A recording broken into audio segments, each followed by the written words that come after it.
Alrighty, it's time for the bedtime story for three boys, a little girl, and maybe even a mama. If you recall, we were ready for chapter 14 in the long winter, and that chapter was called One Bright Day. I have no funny images to include in this story, so you're going to read along with me. I hope you're ready. That blizzard lasted only 2 days. Tuesday morning, Laura woke up suddenly. She lay awake with her eyes wide open, listening to hear again what had awakened her. There was no sound at all. Then she knew. The stillness had startled her awake. There was no noise of winds, no swish, swish of icy snow scouring the walls and roof and window. The sun was glowing bright through the frost on the window at the top of the stairs, and downstairs Ma's smile was like sunshine. "The blizzard's over," she said. "It was only a 2-day blizzard." "You never can tell what a blizzard will do," Pa agreed. "It may be that your hard winter won't prove to be so hard after all," Ma said happily. "Now the sun is shining. They should have the trains running again in no time. And Laura, I'm sure there will be school today. Better get yourself ready for it while I get breakfast." Laura went upstairs to tell Carrie and to put on her school dress. In the warm kitchen again she scrubbed her face and neck well with soap and pinned up her braids. Pa breezed in gaily from doing the chores. "Old Sol's bright and shining this morning," he told them. "Looks like his face was well washed in the snow." Hashed brown potatoes were on the table, and Ma's wild ground cherry preserves shone golden in a glass bowl. Ma stacked a platter with toast browned in the oven, and then took from the oven a small dish of butter. "I had to warm the butter," she said. "It was frozen as hard as a rock. I could not cut it. I hope Mr. Bose brings us some more soon. This is what the cobbler threw at his wife." Grace and Carrie were puzzled, while all the others laughed. It showed how happy Ma was that she would make jokes. "That wasn't all," Mary said, and Laura exclaimed, "Oh no, it was the last. That was all he had." "Girls, girls," Ma said gently, because they were laughing too much at the table. Then Laura said, "But I thought we were out of butter when we didn't have any yesterday." "Pancakes were good with salt pork," said Ma. "I saved the butter for toast. There was just enough butter for a scraping on every slice." Breakfast was so merry in the warmth and stillness and light that the clock was striking 8:30 before they finished, and Ma said, "Run along, girls. This one time I'll do your housework." The whole outdoors was dazzling, sparkling brightly in bright sunshine. All the length of Main Street was a high drift of snow, a ridge taller than Laura. She and Carrie had to climb to its top and get carefully down its other side. The snow was packed so hard that their shoes made no marks on it, and their heels could dig no dents to keep them from slipping. In the schoolyard was another glittering drift almost as high as the schoolhouse. Cap Garland and Ben and Arthur and the little Wilmarth boys were skating down it on their shoes, as Laura used to slide on Silver Lake, and Mary Power and Minnie were standing out in the cold sunshine by the door watching the fun the boys were having. "Hello, Laura," Mary Power said gladly, and she tucked her mittened hand under Laura's arm and squeezed it. They were pleased to see each other again. It seemed a long time since Friday, and even since the Saturday afternoon that they had meant to spend together. But there was no time for talk, for teacher came to the door, and girls and boys must go into their lessons. At recess, Mary Power and Laura and Minnie stood at the window and watched the boys sliding down the snowdrift. Laura wished she could go outdoors to play too. "I wish we weren't too big now," she said.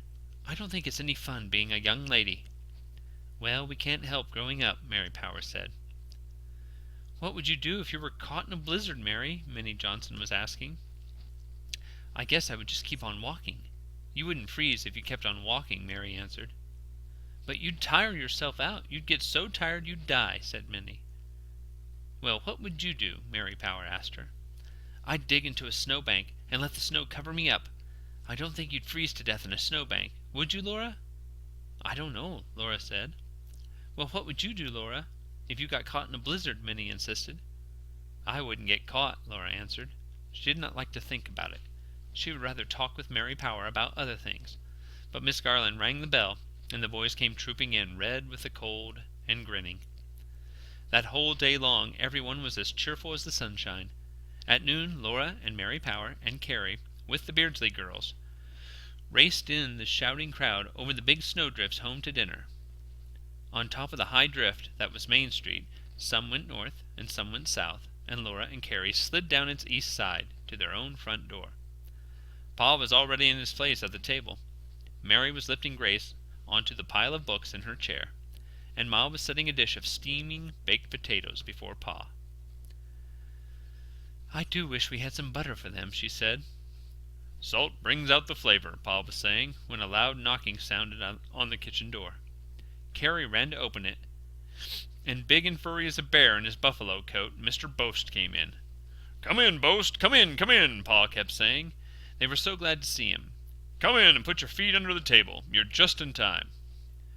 "Where is Mrs. Boast?" Mary inquired.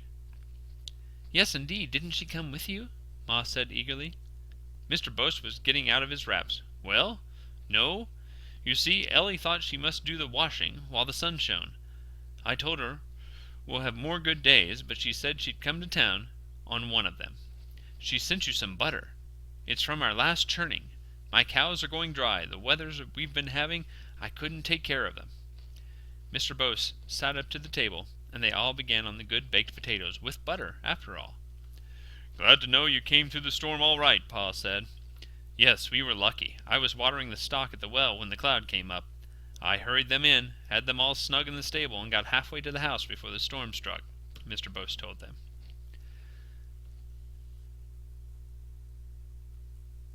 Uh-oh. A brief time out while Papa finds the other page.